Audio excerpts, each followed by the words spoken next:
साथियों बहुत बहुत स्वागत है आप सभी का अपने यूट्यूब चैनल टेक स्टडी पे। साथियों बिहार बीएड एंट्रेंस एग्जाम 2024 संपन्न हो चुका है और साथियों इसका क्वेश्चन पेपर मेरे पास भी आ चुका है। साथियों हमने अपनी पिछली वीडियो के माध्यम से सभी subject Hindi, English, reasoning, teaching aptitude और जीके जीएस का आंसर की बता दिया है और सबका जो है पार्ट वाइज हमने बताया। हिंदी का अलग, जीके जीएस का अलग, रीजनिंग का अलग, टीचिंग एप्टीट्यूड का अलग, इंग्लिश का अलग, सभी का हमने अलग अलग बना दिया है। अगर आप अलग अलग देखना चाहते हैं तो आप उस वीडियो को देख सकते हैं, उसका लिंक आपको वीडियो के डिस्क्रिप्शन में मिल जाएगा। अगर आप फुल देखना चाहते हैं, टोटल 120 प्रश्न का देखना चाहते हैं, एक ही वीडियो के अंदर देखना चाहते हैं तो आप इस वीडियो को कंप्लीट देखिए। बहुत कम समय में हम 120 क्वेश्चन का आंसर आपको इस वीडियो के माध्यम से कराने वाले हैं और अब उसके बाद जो है आप सभी चेक कर सकते हैं और चेक करने के बाद आप सभी को कमेंट बॉक्स में कमेंट करके बताना है कि आपके कितने नंबर सही आ रहे हैं। साथ ही वीडियो के डिस्क्रिप्शन में हमारा टेलीग्राम और व्हाट्सएप का आपका लिंक मिलेगा, उसको ज्वाइन कर लीजिएगा और वहाँ पे आप लोग अपना नंबर कमेंट कीजिएगा, पूछेंगे तो उसके आधार पे हम आगे की जो आपकी कट ऑफ क्या हो सकती है उसके ऊपर हम बातचीत करेंगे, तो उसको भी ज्वाइन कर लीजिएगा।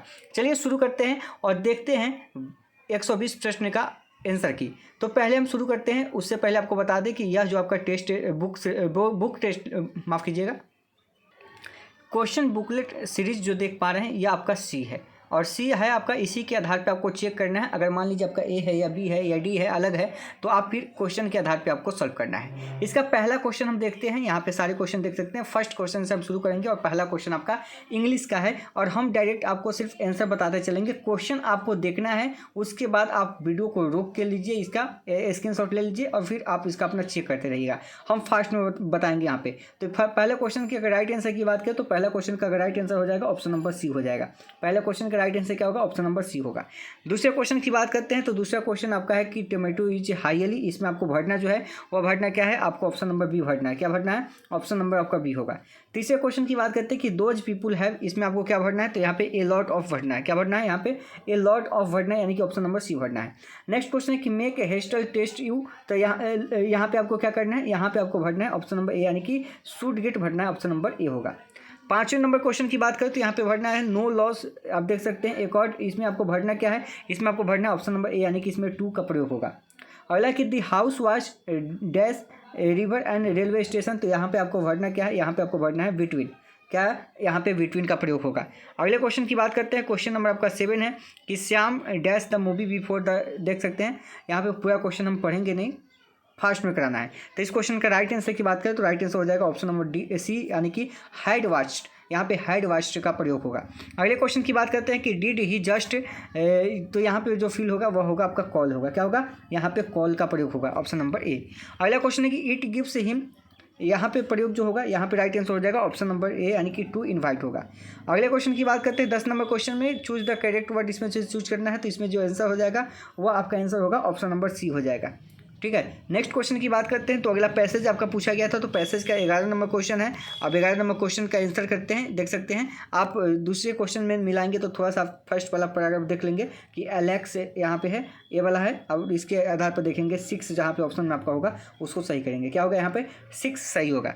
अगले क्वेश्चन की बात करते हैं, अगला क्वेश्चन आपका है कि he was a quick student, तो यहाँ पे जो आप फॉर्म यहाँ पे जो आप भरेंगे, यहाँ पे क्या भरेंगे? वाज ए फास्ट लर्नर, यानी कि ऑप्शन नंबर डी होगा।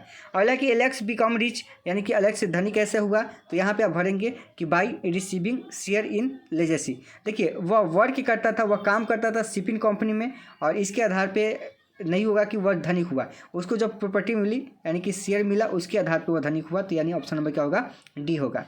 अगला क्वेश्चन की बात करें 14 नंबर में जो आपका सही आंसर होगा यह होगा आपका ऑप्शन नंबर सी। क्या होगा? ऑप्शन नंबर सी, यानी कि allow to the remain in the school only, आप देख सकते हैं यहाँ पे ऑप्शन नंबर सी होगा। और इंग्लिश का लास्ट क्वेश्चन है द वर्ल्ड लीजेंसी द, इसमें भर सकते हैं क्या? तो इसमें भरना आपका ऑप्शन नंबर सी। ठीक है, तो इस तरीके से इंग्लिश के आपके 15 क्वेश्चन हो गए। अब इसके आधार पे आपको सही करना है। हिंदी में चलेंगे। पेपर की बात करें तो पेपर ना तो आपका बहुत ज़्यादा इजी था ना बहुत ज़्यादा कठिन था, मॉडरेट आपका पेपर था। ठीक है, अगला क्वेश्चन है कि नमक मिर्च लगाना मुहावरे का अर्थ क्या है? तो यहाँ पे बढ़ा चढ़ा के बातें करना। ठीक है, ऑप्शन नंबर क्या होगा? डी होगा। अगला क्वेश्चन है कि भारत की राजभाषा क्या है? तो भारत की राजभाषा हिंदी है। ठीक है, भारत की राष्ट्रभाषा नहीं है, भारत की कोई राष्ट्रभाषा है ही नहीं, राजभाषा जो है वह हिंदी है। हिंदी क्या है? राजकीय भाषा, ध्यान रखिएगा। अगला कि गोदान के लेखक कौन है, तो गोदान के लेखन की बात करें तो यह प्रेमचंद आते हैं, मुंशी प्रेमचंद। गोदान के लेखक कौन है, तो गोदान के लेखन है मुंशी प्रेमचंद। अगला कि उसे धीरे धीरे लिखने की आदत है, इसमें रेखांकित शब्द क्या है, धीरे धीरे क्या है, तो धीरे धीरे जो है क्रिया विशेषण है, क्या है, क्रिया विशेषण है, ऑप्शन नंबर डी होगा। अगला कि देवेंद्र शब्द में यानी कि देव जोड़ इंद्र की संधि से बनने वाला शब्द क्या है, देवेंद्र होगा, और देवेंद्र को ऐसे लिखेंगे, ऑप्शन नंबर सी होगा। ठीक है, ऑप्शन नंबर क्या होगा, 20 का सी होगा। अगले क्वेश्चन की बात करते हैं, क्वेश्चन नंबर 21 है कि कमल का प्रवाची शब्द क्या है, तो कमल का प्रवाची शब्द जो होता है वह सरोज होता है, आपका ध्यान रखिएगा। कमल का प्रवाची शब्द क्या होगा, सरोज होगा, यानी ऑप्शन नंबर बी होगा। अगला कि इसमें कौन सा शब्द देशज नहीं है, यानी कि जो अपने यहाँ का नहीं है, तो डॉक्टर है, क्योंकि हम लोग अपने यहाँ डॉक्टर को क्या बोलते हैं, चिकित्सक बोलते हैं, और यह विदेशी शब्द है। दातुन हमारे यहाँ का शब्द है, लोटा है, यह देशज है, कटोरा भी देशज है, बाकी डॉक्टर विदेशी है। हालांकि जेठ का विलोम शब्द क्या है, देखिए कुछ लोग कह रहे थे अग्रज, नहीं अग्रज नहीं होगा, इसका जो विलोम शब्द होगा वह होता है आपका कनिष्ठ। ठीक है, ज्येष्ठ का जो विलोम शब्द होता है वह होता है आपका कनिष्ठ होता है, ऑप्शन नंबर बी होगा। अगला कि गजानन में कौन सा समास है, तो गजानन की बात करें तो यहाँ पे बहुव्रीहि समास हो जाएगा। गजानन के अंदर कौन सा समास है, तो बहुव्रीहि समास हो जाएगा, ऑप्शन नंबर बी। अगला कि छंद कितने प्रकार के होते हैं, तो छंद जो होता है 4 प्रकार का होता है। ठीक है, और इसमें मातृ छंद जो होता है वो अलग 3 प्रकार का होता है, उसी का टाइप है। तो आपसे पूछा है छंद कितने प्रकार का होता है, तो 4 टाइप का होता है, ध्यान रखिएगा। अगला क्वेश्चन की बात करें, यहाँ से आपका गद्यांश है, और गद्यांश में जो पहला क्वेश्चन है, देखिए कि साहित्य समाज का क्या कहलाता है, तो साहित्य समाज का दर्पण कहलाता है, यानी ऑप्शन नंबर ए होगा। साहित्य समाज का क्या कहलाता है, दर्पण कहलाता है। अगले क्वेश्चन की बात करते हैं, तो साहित्य समाज को संस्कारित करने के साथ साथ किसकी शिक्षा देता है, तो यह शिक्षा जो देता है वह जीवन के मूल्यों का देता है, ऑप्शन नंबर बी होगा। नेक्स्ट क्वेश्चन की अगर बात करते हैं, क्वेश्चन नंबर 28 है कि प्रस्तुत अवतरण दर्शाता है किसको, तो यह दर्शाता है समाज और साहित्य का संबंध को, ऑप्शन नंबर ए होगा। अगले क्वेश्चन की बात करते हैं कि साहित्य और समाज का संबंध क्या है, तो साहित्य और समाज में जो संबंध है वो अटूट का संबंध है, ऑप्शन नंबर डी होगा। अगले क्वेश्चन की बात करते हैं, अगला क्वेश्चन है कि समाज के नवनिर्माण में साहित्य की भूमिका क्या होती है, तो इसकी भूमिका जो होती है वह केंद्रीय होती है। समाज के निर्माण में साहित्य की जो भूमिका होती है वह केंद्रीय भूमिका होती है, ऑप्शन नंबर बी होती है। अगले क्वेश्चन की बात करें, अगला क्वेश्चन है आपका रीजनिंग का क्वेश्चन है, यहाँ से ध्यान रखिएगा। तो रीजनिंग का क्वेश्चन है, और इस क्वेश्चन की अगर राइट आंसर की बात करें तो राइट आंसर हो जाएगा ऑप्शन नंबर आपका ए हो जाएगा। देखिए जितने भी क्वेश्चन आप सही कीजिएगा 120 में से, मान लीजिए आपका 80 आएगा, तो आप इसमें से 5 नंबर माइनस और प्लस करके चलिएगा, क्योंकि जो फाइनल आंसर की आएगा उसमें से आपको 4-5 नंबर क्वेश्चन का इधर उधर आंसर आपको देखने को मिल सकता है, और ये ज़्यादातर आपको टीचिंग एप्टीट्यूड के अंदर देखने को मिलेगा। ठीक है, क्योंकि वहाँ से जो क्वेश्चन आपका आता है उस दूसरा सोच के ऊपर से डिपेंड होता है। ठीक है, वहाँ से अलग हिसाब से देखिएगा, टीचिंग एप्टीट्यूड का क्वेश्चन आपका जीके में घुसा है, जीके का आपका टीचिंग एप्टीट्यूड में घुसा है, तो 4-5 नंबर कहीं से भी आप मिलाइए, यूट्यूब पे आप कहीं से भी मिला रहे हैं, तो मान लीजिए आपका 80 आ रहा है, अगर आपका 80 आ रहा है तो उसमें से आप 80 नहीं मानिए, उसको 75 मान लीजिए, और प्लस हो सकता है तो 85 भी जा सकता है, लेकिन उसको 75, कई जगह तो आपको 10-10 नंबर घटेगा। तो अभी खुश मत होइए कि 80 आ रहा है, वो आपका 70 के आसपास होगा, 70-75 के बीच हो सकता है, या आगे बढ़ सकता है, ध्यान रखना है। तो अभी फाइनल आपका जब आंसर किया आएगा वहाँ से देख सकते हैं, इससे एक आइडिया आपको लग जाएगा 2-4-5 नंबर इधर उधर का। तो यहाँ पे राइट आंसर क्या हो जाएगा, ऑप्शन नंबर ए हो जाएगा। अगले क्वेश्चन की बात करें, देखिए मैथ का क्वेश्चन घुसा दिया है, 8-12-15 हो जाएगा, ऑप्शन नंबर क्या हो जाएगा, ए होगा। अगला क्वेश्चन है कि एक व्यक्ति ने महिला से कहा तुम्हारे भाई का इकलौता बेटा है, और यह रीजनिंग का क्वेश्चन है, इसका राइट आंसर हो जाएगा चाची। ठीक है, चाची हो जाएगा, ऑप्शन नंबर ए। अगले क्वेश्चन की बात करते हैं, एक कूट भाषा में, यह आपका कोडिंग डिकोडिंग का क्वेश्चन है, इसका आंसर हो जाएगा ऑप्शन नंबर डी। जब सॉल्व कीजिएगा तो इसका आंसर क्या होगा, ऑप्शन नंबर डी आएगा।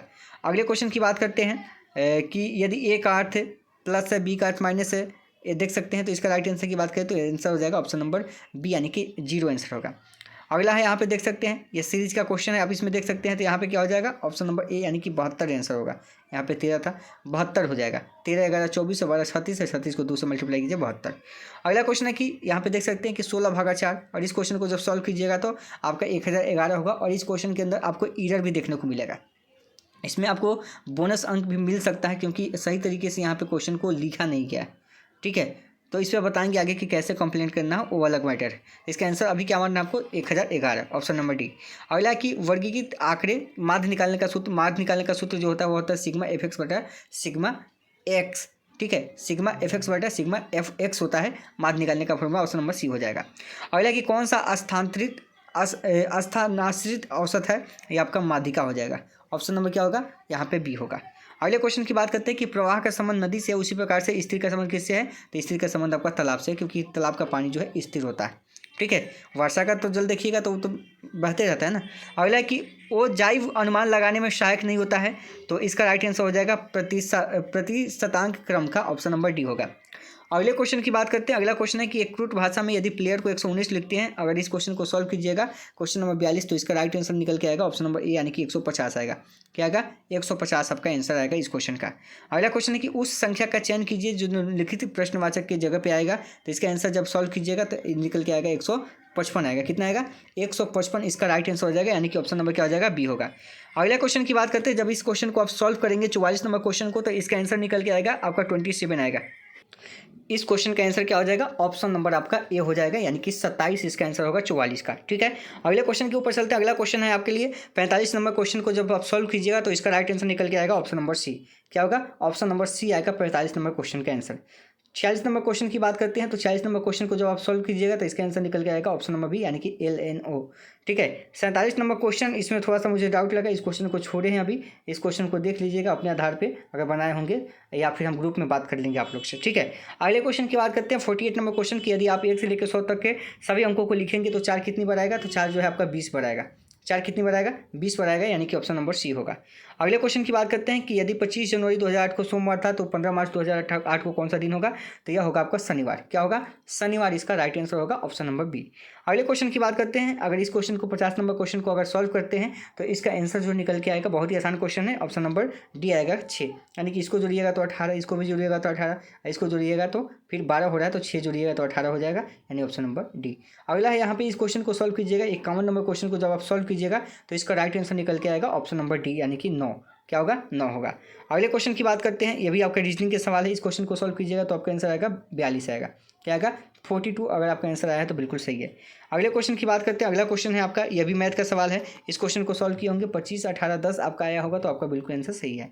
अगले क्वेश्चन की बात करते हैं। इस क्वेश्चन को अगर सॉल्व करते हैं तो आपको यहाँ पे ऑप्शन नंबर सी होगा तो सही होगा, क्योंकि 4 पहले यहाँ था, फिर यहाँ आया, फिर यहाँ है, तो अगला बार में 4 यहाँ आएगा, तो 5 यहाँ, 6 यहाँ, 7 यहाँ। ऑप्शन नंबर क्या हो जाएगा? सी हो जाएगा। अगले क्वेश्चन की बात करते हैं कि A+B का मतलब AB की बहन है, ब्लड रिलेशन का क्वेश्चन है, और इसका राइट आंसर हो जाएगा ऑप्शन नंबर डी, यानी कि दादा हो जाएगा। तो इस तरीके से रीजनिंग का क्वेश्चन भी यहाँ पे हम लोगों ने कर लिया। अब चलते हैं GK GS के सवालों को करते हैं। जैसे श्वेत क्रांति का संबंध किससे है? तो श्वेत क्रांति का संबंध किससे है?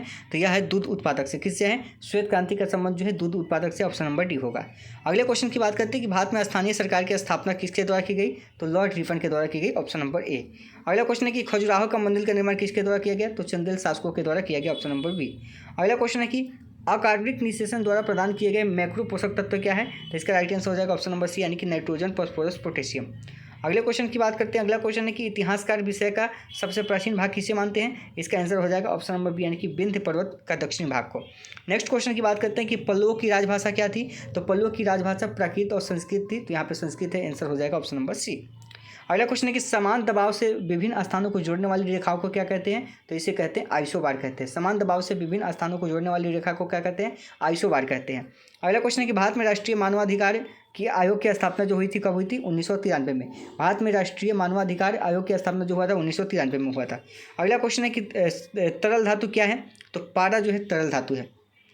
तरल धातु क्या है? तो पारा जो है वह तरल धातु है, ऑप्शन नंबर सी। अगला है निम्नलिखित में से कौन सा प्राथमिक रंग नहीं है? तो प्राथमिक रंग की बात करें तो यहाँ पे हरा जो है आपका प्राथमिक रंग नहीं है, बाकी लाल, नीला, पीला क्या है आपका? ये आपका प्राथमिक रंग है। अगला कि कौन सी रक्त कोशिकाएं शरीर की सैनिक कहलाती है? तो WBC जो है वह शरीर की सैनिक कहलाती है, ऑप्शन नंबर क्या हो जाएगा? ए हो जाएगा, ए सही होगा क्वेश्चन नंबर 66 का। अगला क्वेश्चन है कि यदि किसी व्यक्ति की रक्त वाहिनियों की त्रिज्या कम हो जाती है तो उसका रक्तचाप क्या होगा? तो उसका रक्तचाप की बात करें तो वह बढ़ेगा। ठीक है, ऑप्शन नंबर बी हो जाएगा, बढ़ेगा। ठीक है, नेक्स्ट क्वेश्चन की बात करते हैं। अगला क्वेश्चन है आपके लिए कि तरल धातु क्या है? क्वेश्चन तो था आपका 68 नंबर क्वेश्चन कहा गया यहाँ से कि पहाड़ों के लिए सार्वभौमिक रूप से वर्गीकृत स्वीकृत रंग क्या है? तो यह भूरा है। पहाड़ों के लिए जो सार्वभौमिक रूप से स्वीकृत रंग जो है वह भूरा है। अगला क्वेश्चन है कि बोलोमीटर का उपयोग किसे मापने के लिए करते हैं? तो बोलोमीटर का उपयोग जो करते हैं वो किसको? तापक्रम को मापने के लिए करते हैं। किसके? तो तापक्रम को मापने के लिए करते हैं बोलोमीटर का प्रयोग। अगला क्वेश्चन है कि एक जेट इंजन किसके संरक्षण के सिद्धांत पर काम करता है? तो जेट इंजन की बात करें तो यह रैखिक संवेग संरक्षण के सिद्धांत पर काम करता है, ऑप्शन नंबर डी होगा। अगला क्वेश्चन है कि यदि कोई लिफ्ट त्वरण के साथ ऊपर जा रही है तो वस्तु का आभासी वजन क्या होगा? तो इसका राइट आंसर हो जाएगा ऑप्शन नंबर डी, यानी कि वास्तविक वजन से क्या होगा? अधिक होगा। क्या होगा? वास्तविक वजन से अधिक होगा। अगले क्वेश्चन की बात करते हैं कि आहार में नमक का मुख्य उपयोग होता है। देखिए आहार के अंदर हम नमक का उपयोग करते हैं, इससे क्या होता है, पाचन के लिए आवश्यक थोड़ी मात्रा में हाइड्रोक्लोरिक एसिड का उत्पादन करता है। ठीक है, नमक ऑप्शन नंबर सी होगा। अगला क्वेश्चन है कि एक कवक में किस कवक को ग्रीन मोल्ड के नाम से जानते हैं? इसका आंसर हो जाएगा ऑप्शन नंबर आपका हो जाएगा ए, यानी कि एस्परजिलस, ऑप्शन नंबर ए होगा। अगला क्वेश्चन है कि एमडीटी का उपयोग किस बीमारी के लिए किया जाता है? तो एमडीटी की अगर बात करें तो इसका प्रयोग जो किया जाता है वह कुष्ठ रोग के लिए किया जाता है। किसके लिए? तो कुष्ठ रोग के लिए किया जाता है, option number B. Next question है कि कौन सा प्रदूषक ब्लैक फुट रोग का कारण बन सकता है? तो इस क्वेश्चन की अगर राइट आंसर की बात करें तो राइट आंसर हो जाएगा ऑप्शन नंबर सी, यानी कि आर्सेनिक। आर्सेनिक जो है वह ब्लैक फुट का कारण बन सकता है, ऑप्शन नंबर सी होगा। नेक्स्ट क्वेश्चन की बात करते हैं कि खगोलीय दूरी की इकाई क्या है? तो खगोलीय दूरी की अगर बात करें तो वह है प्रकाश वर्ष। खगोलीय दूरी की इकाई क्या कहलाती है? तो वह प्रकाश वर्ष कहलाती है, ऑप्शन नंबर सी होगा। अगला क्वेश्चन है कि विद्युत ऋणात्मकता का माप क्या है? तो यह होता है नॉन मेटालिक कैरेक्टर, यानी कि गैर धात्विक गुण होता है, ऑप्शन नंबर ए। अगला कि साधारण सूक्ष्मदर्शी में प्रयुक्त लेंस कौन सा होता है? तो वह आवर्धन लेंस होता है, इसमें नहीं है ऑप्शन में, ऑप्शन नंबर डी इसका आंसर होगा। ठीक है, नेक्स्ट क्वेश्चन की बात करते हैं कि मनुष्य में विषाक्त नाइट्रोजन युक्त अपशिष्ट, इसमें आगे मिटा हुआ है देख लीजिएगा, अतिरिक्त पानी का उन्मूलन होता है, तो यह उत्सर्जन के द्वारा होता है, ऑप्शन नंबर क्या होगा? ए होगा। नेक्स्ट क्वेश्चन की बात करते हैं 80 नंबर क्वेश्चन की बात करते हैं कि निर्णय लेने का दायरा क्या है? तो यह होता है प्रशासन। ठीक है, निर्णय लेने का दायरा क्या है? तो प्रशासन, ऑप्शन नंबर डी। अगले क्वेश्चन की बात करते हैं कि क्या बुद्धिमान माता पिता के बच्चे हमेशा पढ़ाई में अव्वल आते हैं? तो नहीं, जो बुद्धिमान बच्चे के माता पिता हैं हमेशा पढ़ाई में मतलब अव्वल नहीं आते हैं। ठीक है, हमेशा कह दिया इसलिए नहीं होगा, कभी कभार हो सकता है। नेक्स्ट है निम्नलिखित में से नदियों का कौन सा जोड़ा सबसे पहले जोड़ा गया था? तो यह गोदावरी और गंगा था। कहता है नदियों का कौन सा जोड़ा सबसे पहले जोड़ा गया था? तो गोदावरी और कृष्णा था, गोदावरी और कृष्णा। अगला कि किसका ज्ञान हमें खुद को समझने में मदद करता है? यह करता है समाजीकरण का, क्योंकि समाजीकरण के माध्यम से ही हम खुद को अपने आप को समझ पाते हैं। ठीक है, अगला क्वेश्चन है कि कौन सा ग्रह मीथेन के छल्लों से घिरा है? तो यह नेपच्यून होता है। कौन सा ग्रह जो होता है वह मीथेन के छल्लों से घिरा हुआ है? तो नेपच्यून हो गया, ऑप्शन नंबर ए। अगला कि ग्रेनाइट, ग्रेवो और बेसाल्ट किस प्रकार की चट्टानें हैं? तो ग्रेनाइट, ग्रेवो और बेसाल्ट की बात करें तो यह आग्नेय चट्टान है। कौन सा है? तो आग्नेय चट्टान है, ऑप्शन नंबर ए होगा। अगले क्वेश्चन की बात करते हैं कि किस महासागर में विश्व की 1/3 भूमि सतह है? कौन सा महासागर में विश्व की 1/3 भूमि सतह है? तो यह है प्रशांत महासागर में, ऑप्शन नंबर क्या होगा? सी होगा। अगले क्वेश्चन की बात करते हैं कि कौन सा अनुच्छेद सभी के लिए शिक्षा से संबंधित है, यानी सभी के लिए निःशुल्क शिक्षा की बात करें, और यह कौन सा अनुच्छेद में है? तो आर्टिकल 45 में, यानी कि 45 में, अनुच्छेद 45 के अंदर है। अगले क्वेश्चन की बात करते हैं। अगला क्वेश्चन है आपके लिए कि जब पेट्रोल में टेट्रा इथाइल लीड मिलाया जाता है तो क्या होता है? जब पेट्रोल के अंदर यानी कि TEL, टेट्रा इथाइल लीड मिलाया जाता है तो यह एंटी नॉटिंग रेटिंग को बढ़ाता है, ऑप्शन नंबर बी होगा। अगले क्वेश्चन की बात करते हैं। अगला क्वेश्चन है आपके लिए कि किस कार्बन यौगिक का उपयोग अग्निशामक यंत्र के रूप में किया जाता है? वह किया जाता है CCl4 का। ठीक है, CCl4 का उपयोग जो है अग्निशामक यंत्र में किया जाता है। अगले क्वेश्चन की बात करते हैं कि सुपरसोनिक विमान समताप मंडल में निम्नलिखित पदार्थ छोड़ते हैं। जो सुपरसोनिक विमान होते हैं वह ताप मंडल में कौन सा पदार्थ छोड़ते हैं? तो इसका राइट आंसर क्या हो जाएगा? राइट आंसर हो जाएगा ऑप्शन नंबर सी, यानी कि NO2 छोड़ते हैं। क्या? NO2। अगले क्वेश्चन की बात करते हैं। जब निर्जल सफ़ेद कॉपर सल्फेट में पानी मिलाया जाता है तो रंग कैसा बदल जाता है? तो रंग जो इसका बदल जाता है वह होता है नीला में। किसमें? नीला में बदल जाता है, option number C. Next question की बात करते हैं कि अक्टूबर 2019 में अंतर्राष्ट्रीय मुद्रा कोष के प्रबंधन निदेशक के रूप में किसे नियुक्त किया गया था? तो अक्टूबर 2019 की बात है, तो इसका राइट आंसर हो जाएगा ऑप्शन नंबर बी, यानी कि क्रिस्टलानिया जॉर्जिवा को। ठीक है, IMF का जो निदेशक नियुक्त किया गया था वह क्रिस्टलानिया जॉर्जिवा का किया गया था, ऑप्शन नंबर बी। अगला क्वेश्चन है कि प्रधानमंत्री श्री नरेंद्र मोदी को निम्नलिखित में से किस अभियान के लिए ग्लोबल गोलकीपर पुरस्कार दिया गया है? तो यह दिया गया है स्वच्छ भारत के लिए। किसके लिए? स्वच्छ भारत के लिए। अगला क्वेश्चन की बात करते हैं। निम्नलिखित में से किस किले को स्वर्ण किला कहा जाता है? कौन सा किला है जिसको स्वर्ण किला कहा जाता है? तो वह कहा जाता है जैसलमेर का किला को। जैसलमेर के किले को स्वर्ण किला के नाम से जानते हैं। अगला क्वेश्चन कि भारत में जैव विविधता अधिनियम कब लागू हुआ था? तो यह 2002 में लागू हुआ था। भारत में जैव विविधता अधिनियम कब लागू हुआ था? 2002 में हुआ था। तो GK GS के प्रश्नों को भी हम लोग कर लिए हैं। आखिरी जो आपका टीचिंग एप्टीट्यूड बचा हुआ है इसको करते हैं। क्वेश्चन निम्नलिखित में से कौन सा शिक्षण का पूर्व निर्धारित स्तर नहीं है? तो यह आपका विभेदीकरण नहीं है। ठीक है, ऑप्शन नंबर डी। अगला क्वेश्चन है कि बंगाल की खाड़ी का तटवर्ती राज्य या केंद्रशासित प्रदेश है? तो यह है उड़ीसा। ठीक है, ऑप्शन नंबर बी, ए होगा, क्योंकि उड़ीसा है बंगाल का। बंगाल, उड़ीसा, आंध्र प्रदेश, तमिलनाडु ऐसे है। ठीक है, तो उड़ीसा है ऑप्शन में, तो ऑप्शन नंबर ए होगा। अगला कि सीखना विकास की एक प्रक्रिया है जहाँ व्यक्ति को स्वयं प्रयास करना पड़ता है, यानी कि खुद से प्रयास करना होता है सीखने के लिए। ऑप्शन नंबर ए होगा, सही होगा। अगला है कि यूनेस्को में ई का अर्थ क्या है, तो यूनेस्को में ई का अर्थ जो होता है एजुकेशनल है, यानी यूनेस्को का फुल फॉर्म पूछा है तो यूनेस्को में अगर ई का अर्थ पूछे तो एजुकेशनल है। अगला क्वेश्चन है कि शिक्षण का प्रत्यक्ष नियंत्रण होता है तो राज्य निकाय और केंद्र निकाय दोनों के द्वारा, यानी कि ऑप्शन नंबर क्या हो जाएगा आपका डी होगा 100 क्वेश्चन का, ठीक है 100 क्वेश्चन का ऑप्शन नंबर सी। अगला कि शिक्षण की तकनीक क्या है, तो इसका आंसर हो जाएगा ऑप्शन नंबर डी, यानी कि चित्रण, प्रदर्शन और स्पष्टीकरण। अगले क्वेश्चन की बात करते हैं, शिक्षण अधिगम के प्रबंधन की प्रक्रिया क्या है। देखिए इस क्वेश्चन का आंसर भी ऑप्शन डी होगा, लेकिन यहाँ पर नियंत्रण को देखिए हटा सकता है, और हो सके तो एलएनयू जो है इस क्वेश्चन का आंसर बी भी ले ले, क्योंकि ये भी संभावना है कि ऑप्शन नंबर बी ले ले, ठीक है, लेकिन ऑप्शन नंबर डी के साथ जाइए। अभी आप लोग ऑप्शन नंबर डी सही मारिए। अब होने के लिए तो देखिए अब क्या करता है, किस तरीके से सोचता है एलएनयू जो क्वेश्चन सेट किए हैं। तो अगर योजना की तरह प्लानिंग के तहत जाएंगे तो ऑप्शन डी होगा, नहीं तो ऑप्शन डी होगा, ठीक है, ऑप्शन डी ही होने का चांसेस ज़्यादा है। अगला कि शैक्षिक प्रबंधन का मुख्य दृष्टिकोण क्या है, तो यहाँ पे आपका हो जाएगा सभी हो जाएगा ऑप्शन नंबर डी। अगला क्वेश्चन है कि शिक्षक का मुख्य कार्य क्या होता है, तो अपने छात्रों को समझना, अपने विषय में निपुणता, शिक्षण कौशल हासिल करना, सभी हो जाएगा ऑप्शन नंबर डी। अगले क्वेश्चन की बात करते हैं। अगला कि बच्चों की गलतियाँ, हमने आपको कई बार बताया कि बच्चों की गलतियाँ जो होती है वो सीखने का हिस्सा होती है, यानी कि सीखना, अधिगम को ही सीखना कहते हैं, तो अधिगम का एक भाग होती है जो उसके विचारों में एक अंतर्दृष्टि देती है, ऑप्शन नंबर बी होगा। अगले क्वेश्चन की बात करते हैं कि अध्यापन में सर्वोत्तम प्रणाली की बात करते हैं कौन है, क्वेश्चन नंबर 106 है, तो यह हो जाएगा आपका चर्चा प्रारंभ करने की पहल करना और उसमें भाग लेना, ऑप्शन नंबर डी हो जाएगा, ठीक है, ऑप्शन नंबर डी, क्योंकि चर्चा के माध्यम से ही अच्छा होगा। हालांकि एक ऐसी वस्तु जिसमें कोई प्रकाश किरण गुजर नहीं सकती है, वह क्या कहलाती है, वह अपारदर्शी। देखिए टीचिंग एप्टीट्यूड के अंदर साइंस का क्वेश्चन घुसाया हुआ है, कैसे क्वेश्चन सेट किया है पता नहीं। अगला कि पर्यावरण अध्ययन पाठ्यक्रम बच्चों की समग्र शिक्षा का कारण बन सकता है, यदि वह क्या है, तो इसमें ऑप्शन नंबर डी हो जाएगा, सभी हो जाएगा। अगले क्वेश्चन की बात करते हैं।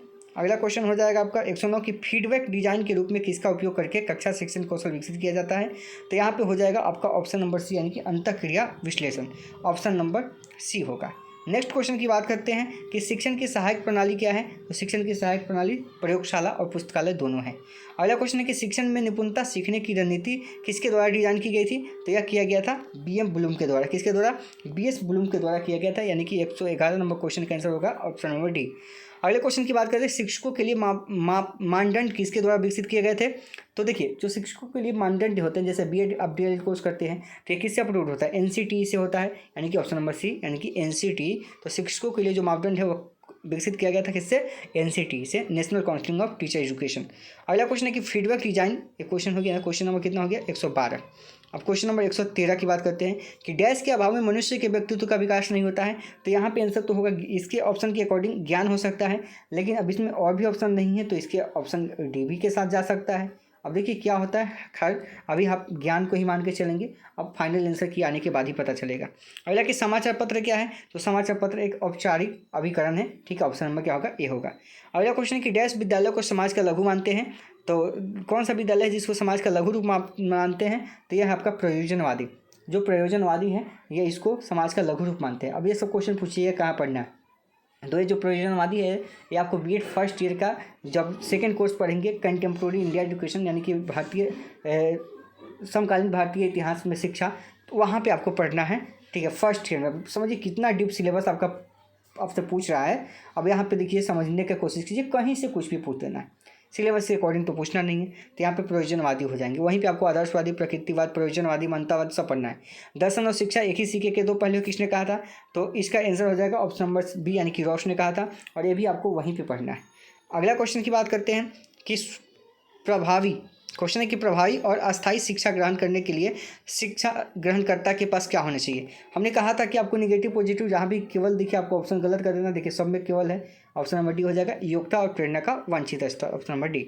अगला कि कक्षा संप्रेषण होना चाहिए कैसा, बार बार कहते हैं कि कक्षा जो होनी चाहिए छात्र केंद्रित होनी चाहिए, बालक केंद्रित होना चाहिए, ध्यान रखिएगा।